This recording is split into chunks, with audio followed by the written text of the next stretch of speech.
up to last class we have started the Laplace transformation. We did all those things. Then we are on to the convergence. So how this Laplace transform is supposed to converge, what will be the condition, we have seen that one.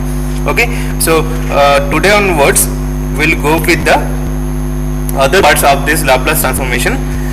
We'll start with this S-plane, because the difference between this Fourier transformation and Laplace transformation is that the Laplace transformation takes into consideration of this frequency as well as some another factor, that is a real term within the frequency, that is a sigma. So what will be that impact on the S-plane? We're supposed to see that one.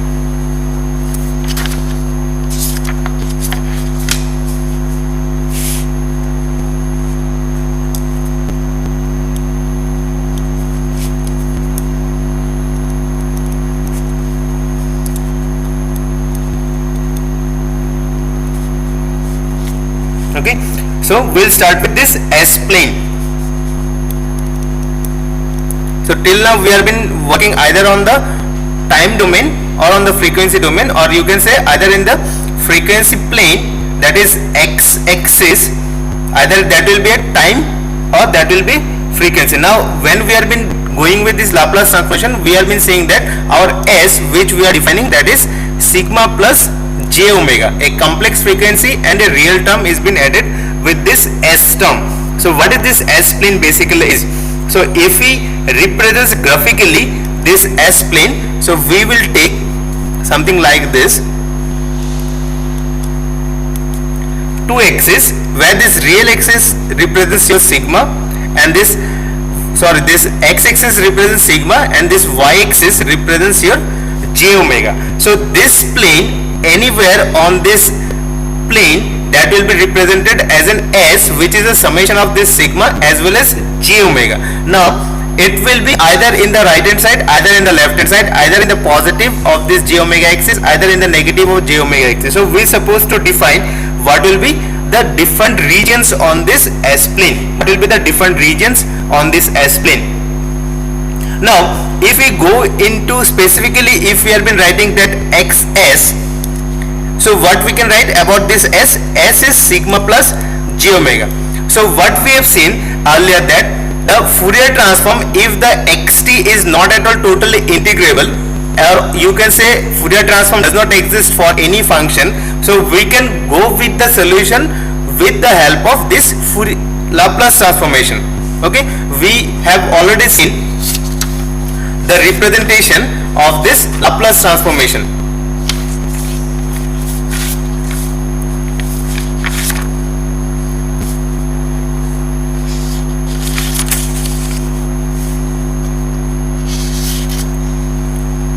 This is the time domain signal. So if Hs is the Laplace transformation, we can able to find out the time domain signal. Now if we are having this time domain signal, so we can find out this transformation in the Laplace or S domain. So if our signal, let us consider some xt is given, for that if our Fourier transform does not exist, so we can say, or we can say our xt is not totally integrable within that integration limit, then we will go with the Laplace transformation because of this term e to the power st. So that term will help us to find out the integration of that given function. So we have seen different examples also.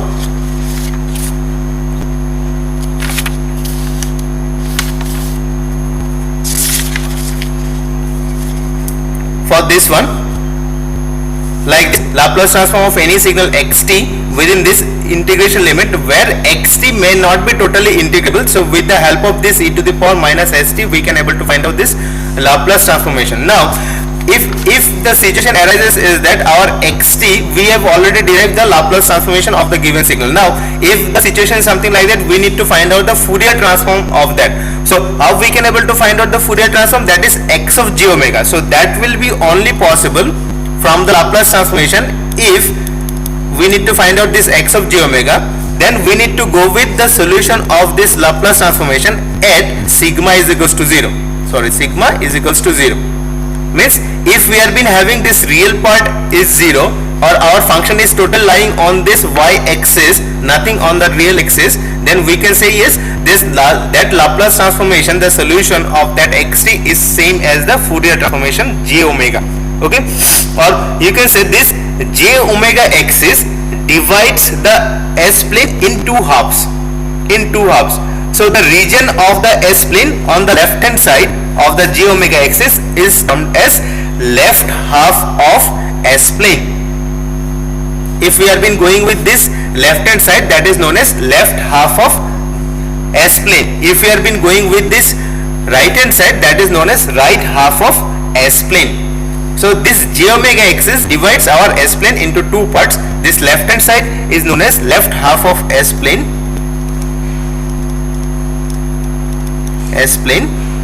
and this one is known as right half of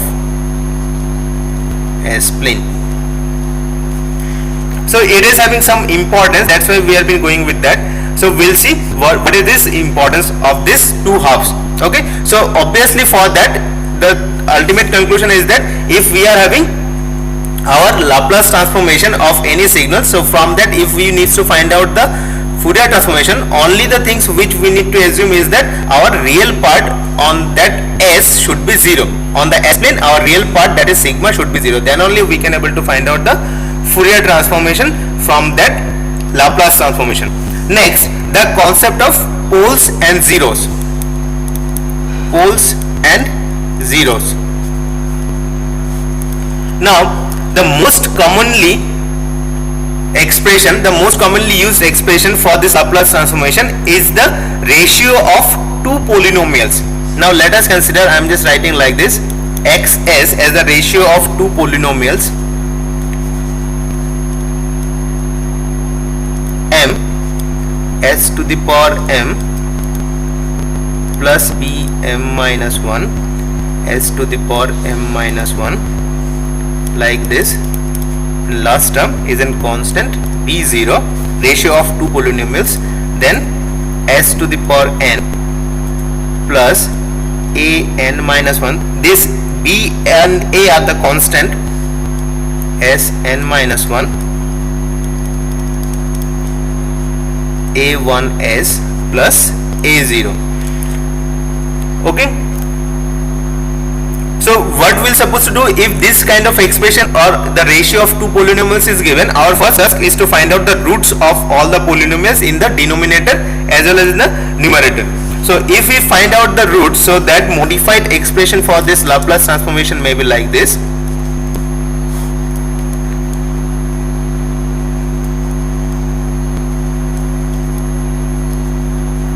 K is equals to 1 to m s minus ck, k is equals to 1 to n s minus t of k. Okay, so this ck are the roots of the numerator polynomial, and known as this ck are known as, means the roots of the numerator polynomial is known as zeros. Okay, ck are the roots of numerator polynomial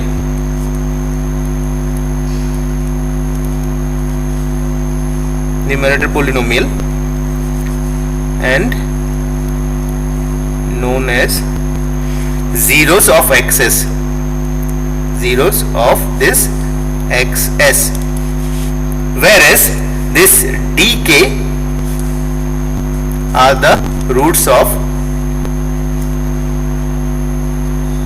denominator polynomial and known as poles of xs.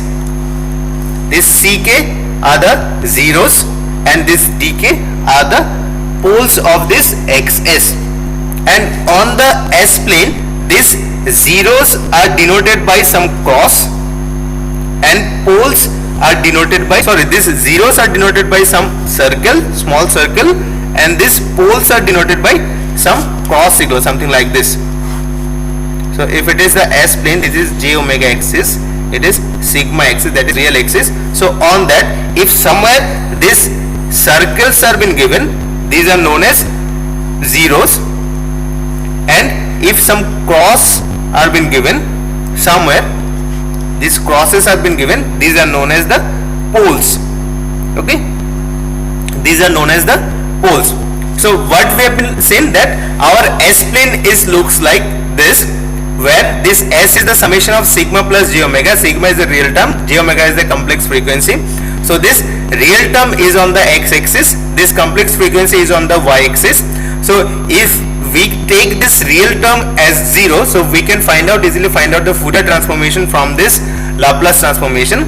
Next, if we are having the representation of this Laplace transformation as a ratio of two polynomials, then we need to find out the roots of those polynomials. Now the roots of the numerator are known as the zeros of this axis, and this denominator roots are known as the poles of this axis, or the poles of this Laplace transformation.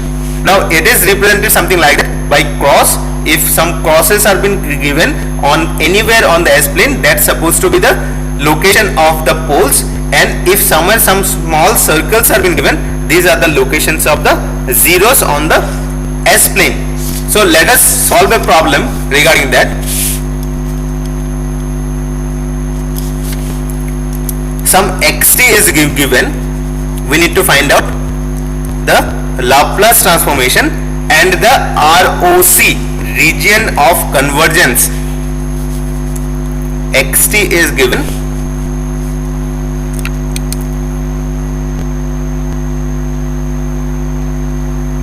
xt is given is e to the power at ut.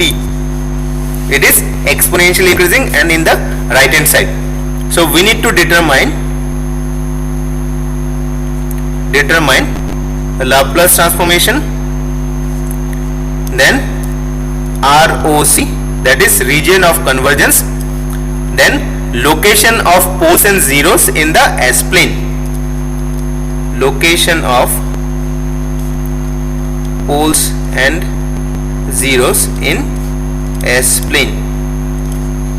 Okay, location of poles and zeros in S plane. What we need to assume A is real. This A constant which has been given term, it is real. So we need to find out the Laplace transformation of that.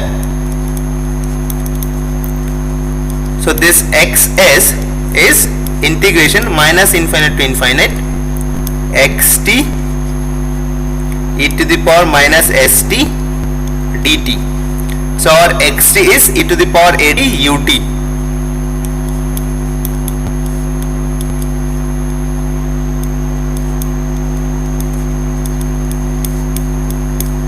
Okay,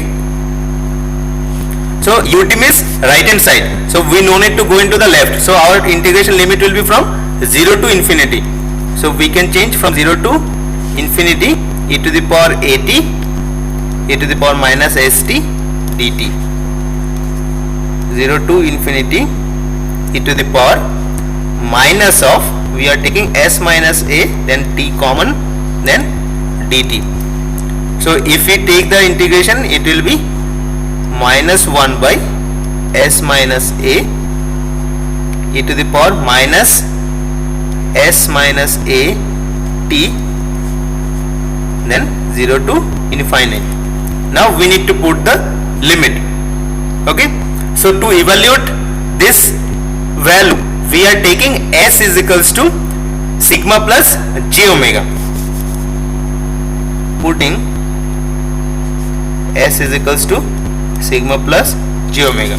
So what we can write, this xs is minus 1 by sigma plus j omega minus a, then to the power minus of, we are taking the real part, we are separating the real and the real part, that is sigma minus at into e to the power j omega t minus of j omega t 0 to infinite. Now if our sigma is greater than a, if this sigma is greater than a, so what we can say, this part is tends to 0 as t tends to infinite. If sigma is greater than a, so this one will be negative, some e to the power minus of some constant t. So this one will be tends to 0 as t tends to infinite, right?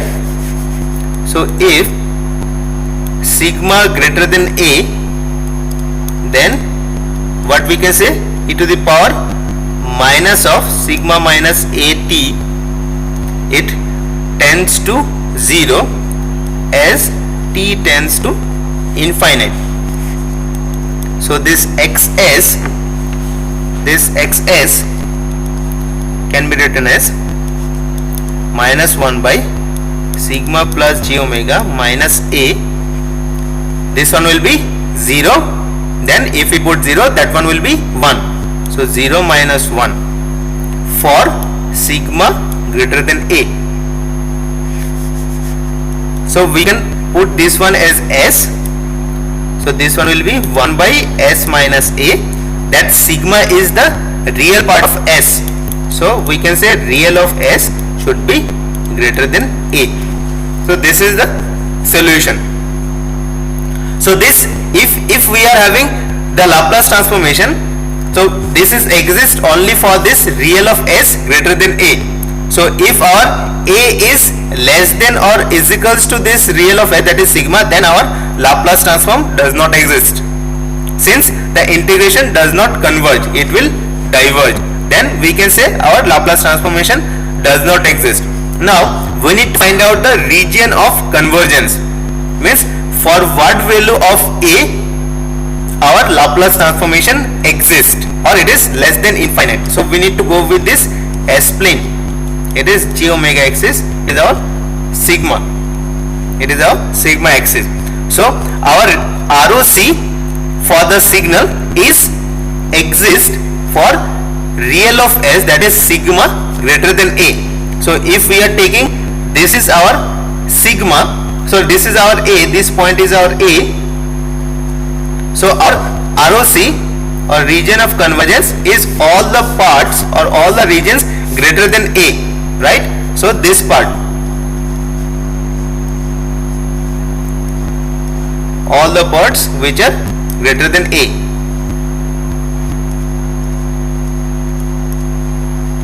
This is our ROC. Up to how much we can extend, that is the ROC for this Laplace transformation, that is region of convergence. Our Laplace transform exists for all the values which are greater than a. All the values which are greater than a. Okay. Now what is this a? If we have been looking into this term, that is xs, this is the our Laplace transformation. So what we have seen, that if our xs is having this kind of expression, that is roots are there in the numerator as well as in the denominator. The roots in the numerator are known as the zeros represented circle, and the roots in the denominator are known as the poles represented by the cross. So we can say from this expression our a is the pole of this Laplace transformation. So we need to put a cross here. Okay. So this a is the pole. So a pole exists at the location a in the s plane. Fine.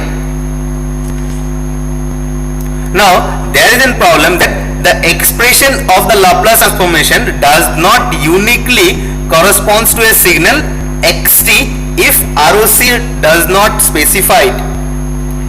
Means for a different kind of signal the Laplace transformation may be same. So this Laplace transformation is not uniquely defined or will not be defined uniquely, either ROC is not specified. Means two different signals may have the same Laplace transformation. So how can we differentiate? We can only differentiate if we have the ROC with us, region of convergence. So let us take another problem.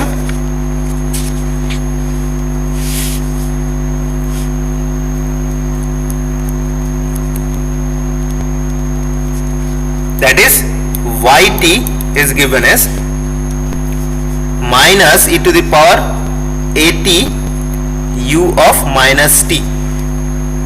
This is the signal which has been given. So this is in the left hand side, right? It is in the left hand side. So it is an anti-causal signal. Previously that was a causal signal. This was a causal signal in the right hand side. Now this is an anti-causal signal. It is an anti-causal signal which is exists u of minus t, which is exist in the left hand side, and this is 0 for t greater than 0. So obviously if it is in the right hand side, everything is 0, nothing exists. So we need to determine the Laplace transformation as well as the ROC for this anti-causal signal. Determine Laplace transformation and ROC. Okay, so what will be our solution? This y of s minus infinite to infinite minus of e to the power at u of minus t e to the power minus st dt, right? So u of minus t means left hand side. So our integration limit will start from minus infinite up to 0. Minus we are taking outside, minus infinite to 0.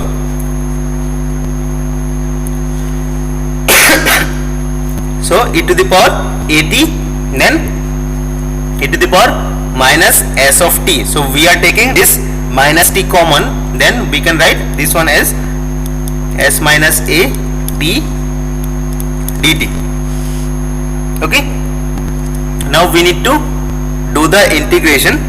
Then this one will be 1 by, we are taking this minus, so that one will be changed e to the power minus of s minus at minus infinite to 0. So this integration is 1 by s minus a for sigma. The previous way what we did for sigma less than a, or we can say s minus a for real of s less than a. So this ROC of this signal, how it is looks like, if we draw this s plane, it is g omega, it is sigma. So let us consider this is the location of a, like this previously. So all the values in the left hand side or in the lesser than of a, all the values less than a are the ROC for this signal yt. So if we take this region,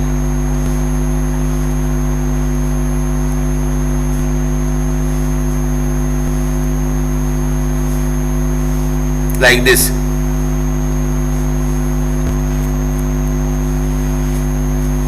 all the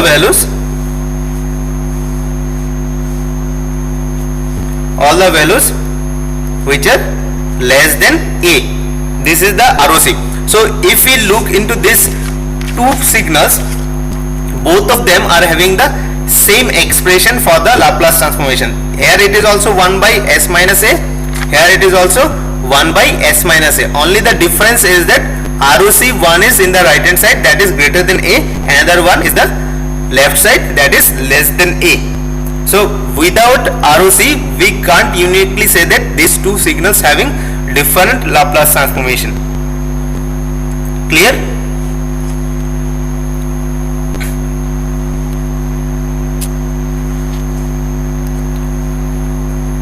Next one is the unilateral Laplace transformation.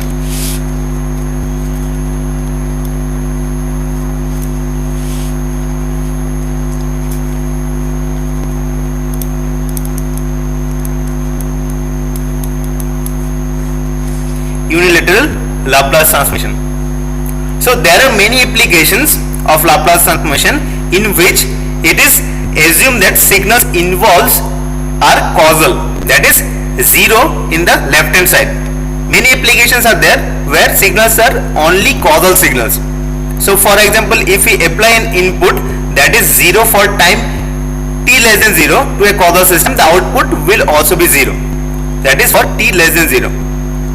Okay, so there are many applications where only we are applying only causal signals. So for that case, we have been taking only one-sided Laplace transformation, that is known as unilateral Laplace transformation. So till now, what are the expressions we have considered? We have been taken the integration limit from minus infinite to infinite. That is, in the both the sides of this j omega axis we have been considered. Now specifically for all the practical applications, we will see that our input signals are exist only in the one side, that is for the causal signals. So for that case, we have been going with the unilateral Laplace transformation, that is some xt signal if it has been given, that is a causal signal. If a causal signal is given, then the Laplace transformation for this will be 0 to infinite xt e to the power minus st dt. Okay,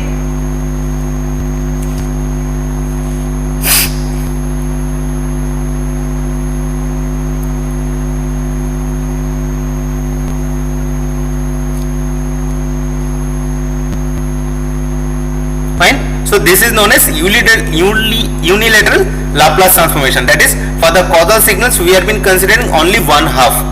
Okay, so this is something like that. xt, we are writing L within suffix u, xs. So L within suffix u, that is known as unilateral Laplace transformation. So for that case, let us consider simply we can write e to the power at ut should be given, it is in the right hand side. Then if we apply this unilateral Laplace transformation, this one will be 1 by s minus a. Okay, now next we go with some properties of this Laplace transformation, unilateral Laplace transformation.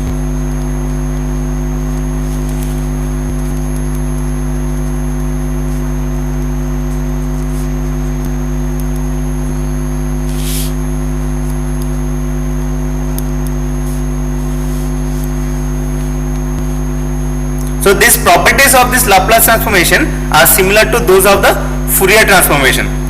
Okay,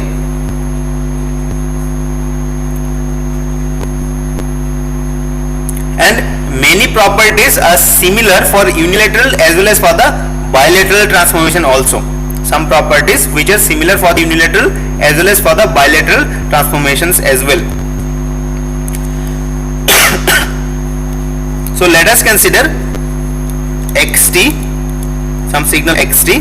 If you take unilateral Laplace transformation, that is xs, another signal yt. If you take unilateral transformation, that is of y of s. So first property is linearity property.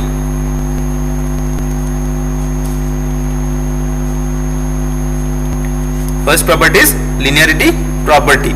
So we have already seen this property for the Fourier transformation also, that is a into xt plus b into yt. If we take this unilateral Laplace transformation, then that will be a into xs plus b into ys. Okay,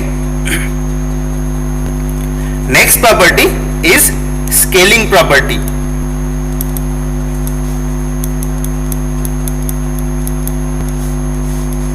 Scaling property, that is x into at. If we take unilateral Laplace transformation, that will be 1 by a x of s by a for a greater than 0. Okay, so scaling in time introduces inverse scaling in s, that is what we have already seen. Next property is time shift.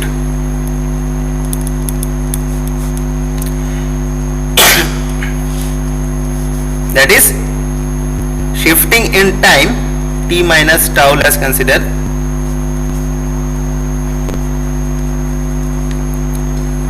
that will introduce a term e to the power minus s of tau xs. Okay.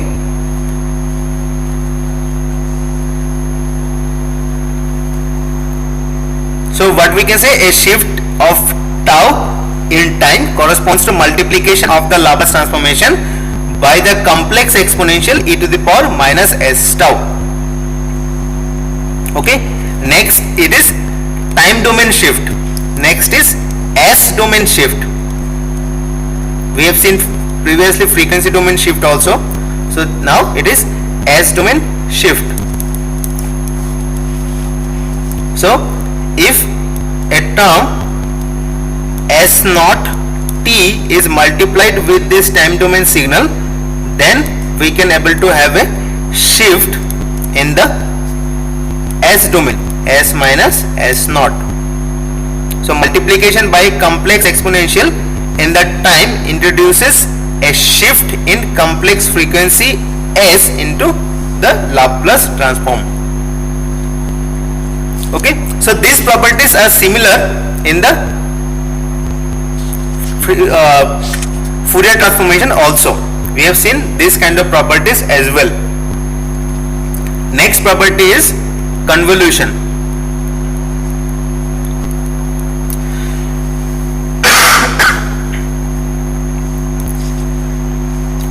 That is convolution of two time domain signal yt.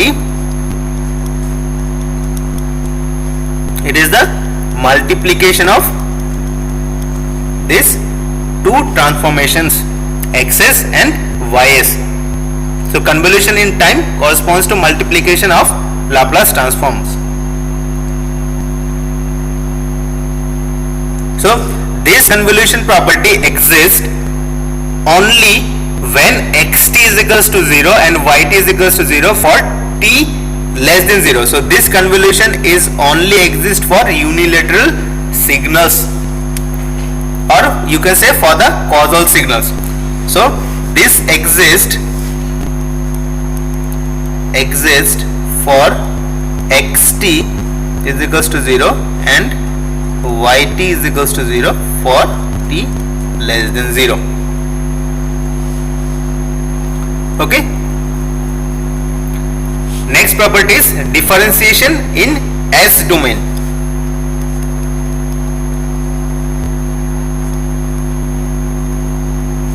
In s domain. Previously we have seen frequency domain differentiation as well as time domain differentiation. So if this kind of signals are given minus t into xt, unilateral Laplace transformation we are having, then we are supposed to have the differentiation in s domain. So differentiation in s domain corresponds to multiplication by minus t in the time domain. Okay.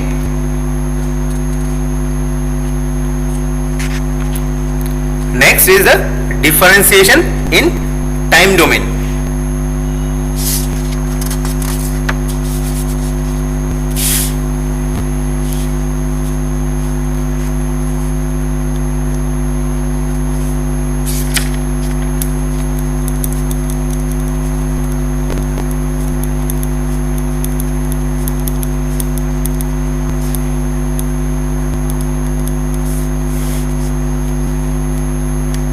That is d dt of xt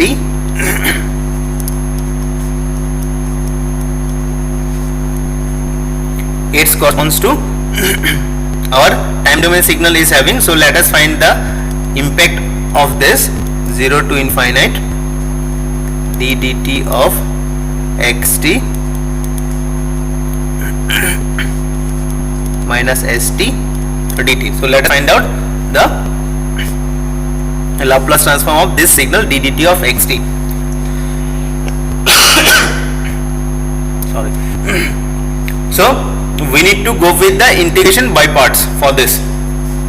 So what we can write for this, xt e to the power minus of st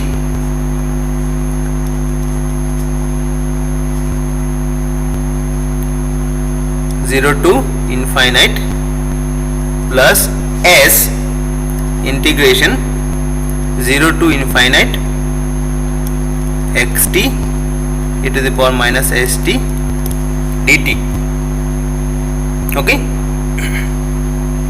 integration by parts. Fine.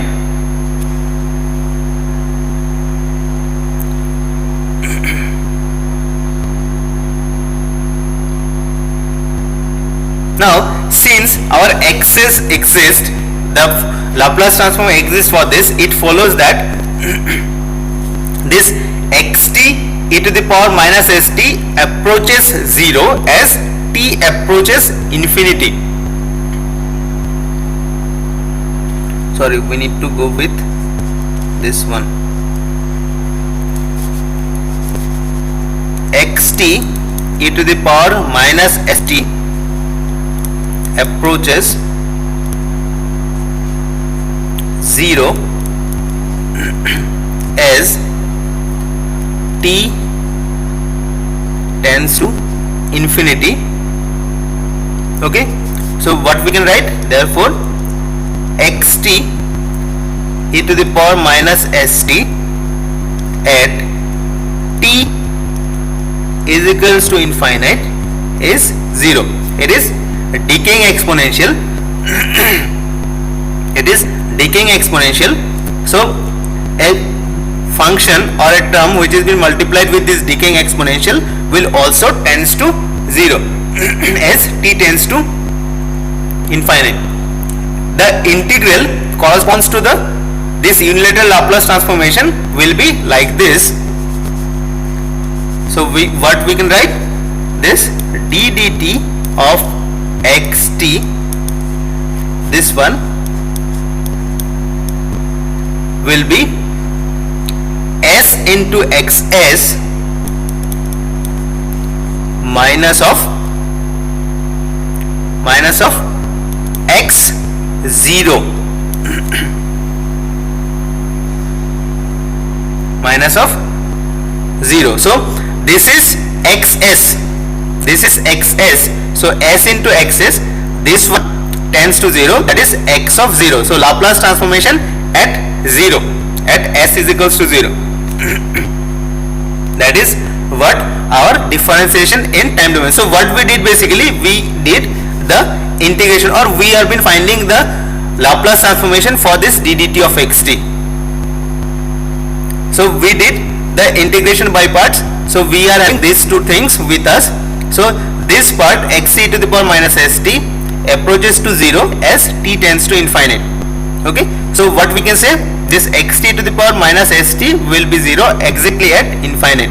So we are having, this is xs, this s into x, this s into xs, that is s into xs minus of x0.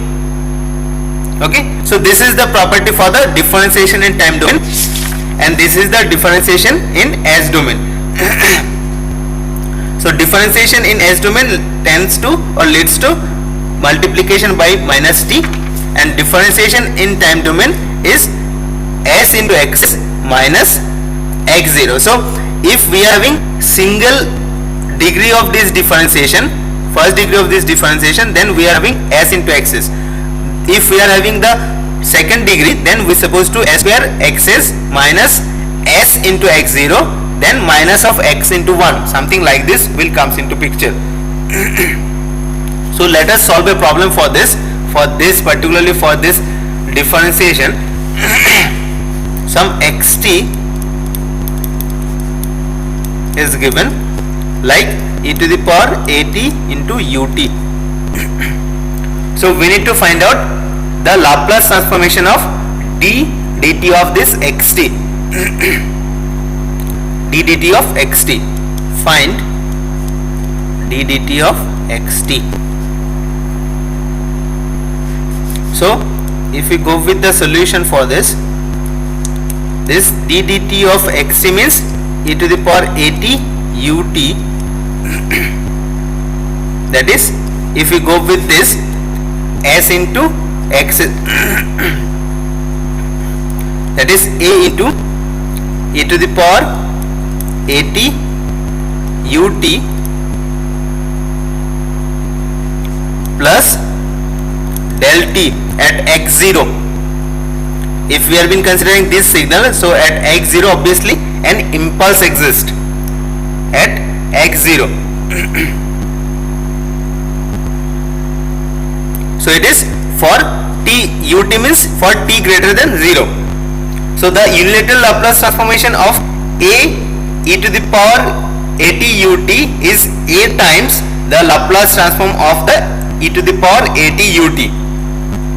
And if we have been going with this Laplace transformation of this delta, this impulse, that will be unity. So what we can write, this d dt of this xt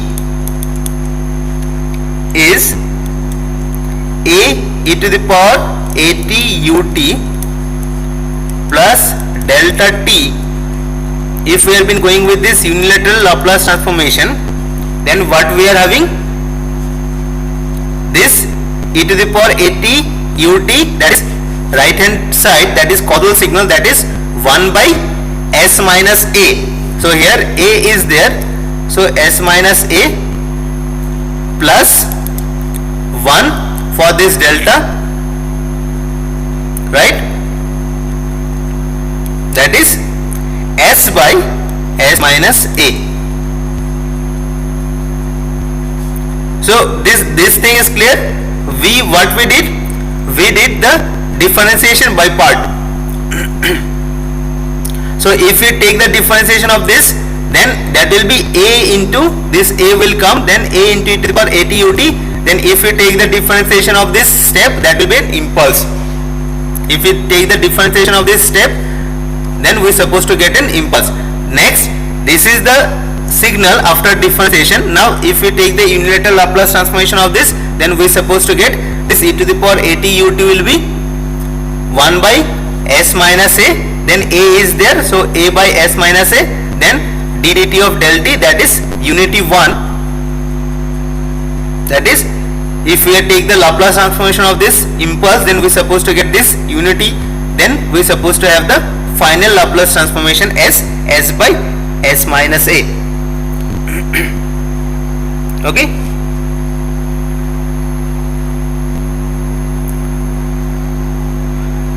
So in general, if we are having nth degree of this differentiation, what I said earlier, if we are having the nth degree dn by dt of n xt, if we are having nth degree of this differentiation,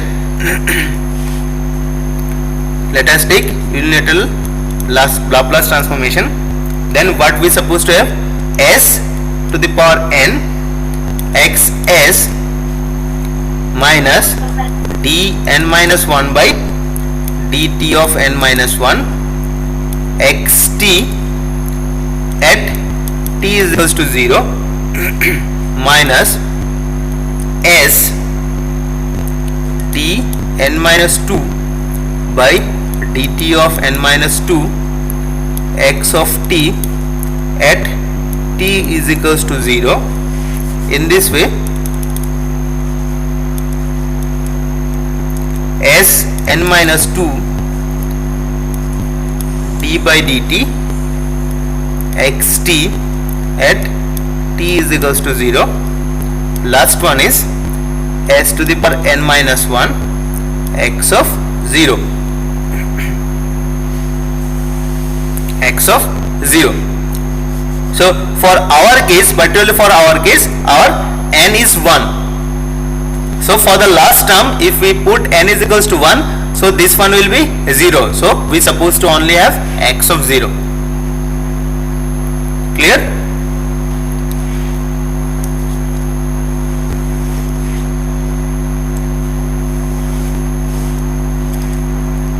Okay. Next is next property is integration property.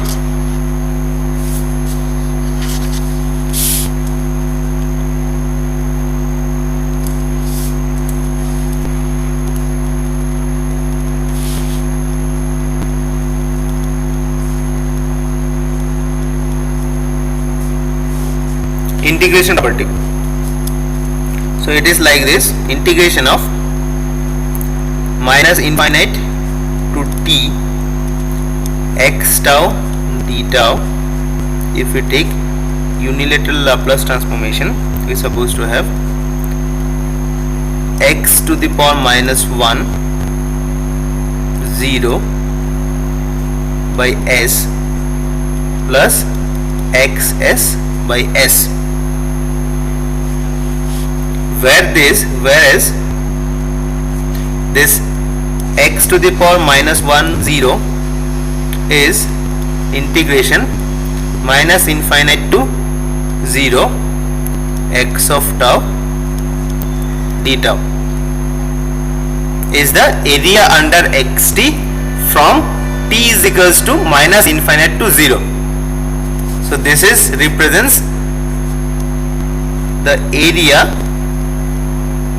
under x of t from t is equals to minus infinite to 0. Okay.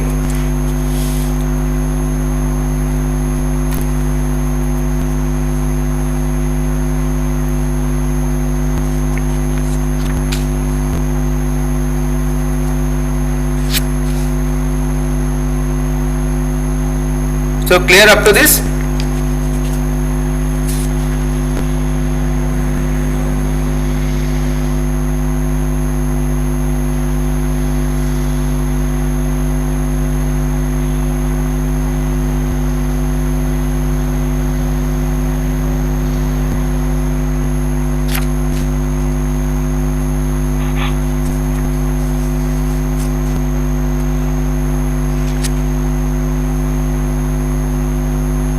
Okay, so let us conclude up to this for today.